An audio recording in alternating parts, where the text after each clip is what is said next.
FDA is stalling on Obamacare's calorie labeling rule, and they're stalling to accommodate special interests.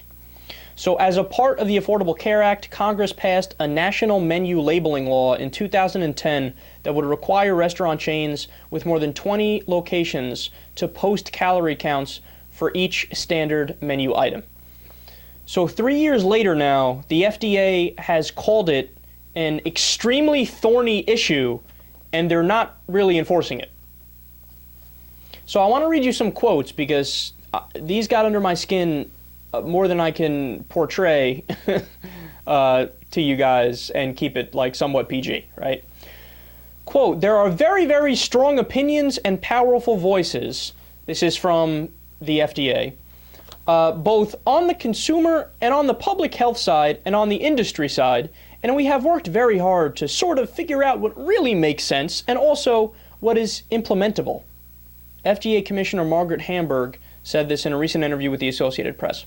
So in other words, it's a difficult issue and we're not sure if we can really enforce it. What is implementable, what's not implementable, it's debatable. Let's talk about it. No, you schmucks, you're the FDA. Your job is not to be the deliberative body. No, you're not Congress. You're not the House of Representatives or the Senate. You're not part of the debate or the discussion. Your job is to fucking implement the stuff that they pass. We're not interested in hearing your opinion. You're supposed to be the bulldog and the pit bull, the cop on the watch, going after industry when they fuck up and when they don't follow the rules. How do they not understand their basic job? This stuff makes me so mad. Hamburg said, "Menu labeling has turned out to be one of the FDA's most challenging issues. And while requiring calorie counts in some establishments might make sense on paper, quote, in practice, it really would be very hard." Are you mad yet? You will be soon. Quote, "Many chains already post calorie counts on their menus in compliance with local laws, but the FDA is not accustomed to writing mandatory rules for the food industry. The agency typically offers optional guidelines and allows businesses to self-regulate, even though voluntary industry standards tend to be far more lenient than actual regulation." So little local governments, which don't have that much money, don't have that much power, they've managed to pass laws that say, hey, if you're going to have a restaurant in our town or in our area, you're going to need to do calorie counting and you're going to have to show everybody it, right? So you're telling me local governments can do it with limited resources, but the giant FDA can't get restaurants to abide by it and the industry to abide by it? How pathetic are you? Do you not realize that's your job? Do your job. And then I love their rebuttal, because their rebuttal is right out of Republican talking points. Yeah, industry works better when it self-regulates. Oh, really? Now, is that true across the board? Because I can name quite a few instances off the top of my head where there wasn't true. Like, how about when there was toxic chemicals being dumped into the Hudson River because the chemical company, which was right by the area, well, it costs money to transport that from point A to point B to discard of it the legal way and the safe way, so just dump it in the river. Who cares?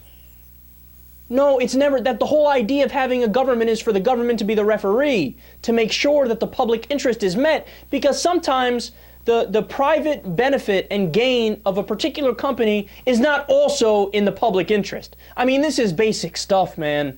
But if you're working at the FDA and you're saying, oh, government should self-regulate, your ass should get fired from the FDA. The Food and Drug Administration is supposed to be the ones looking after our food and making sure we're not getting poisoned. And they're the ones that are going to say, oh no, industry can self-regulate. Have you read The Jungle? The Jungle by Upton Sinclair was a book about how the meat industry was gruesome and grotesque, and there was spread of disease because they didn't actually regulate them and they didn't make sure that there were health standards. Well, the FDA is supposed to be looking out after things like that. And you have members of the FDA saying, no, self-regulation works better. No, it doesn't. Read a history book and do your job. I'm not done yet. So, one such set of voluntary guidelines concerning antibiotic overuse in livestock was rejected by a federal judge who was unimpressed by the FDA's insistence. They insisted that simply asking companies to reduce antibiotics would be more effective and less costly than enforcing a ban. Pretty please, can you please not pollute industry? I'd really like it. It'd make me super happy if you did it. That's how a civilized country is supposed to work? What are you going to do with these people, man? This is the FDA, and they're acting like a teenager that doesn't want to get out of bed in the morning for school. I don't want to do it. I don't want to. No, shut up and do your fucking job before we fire you.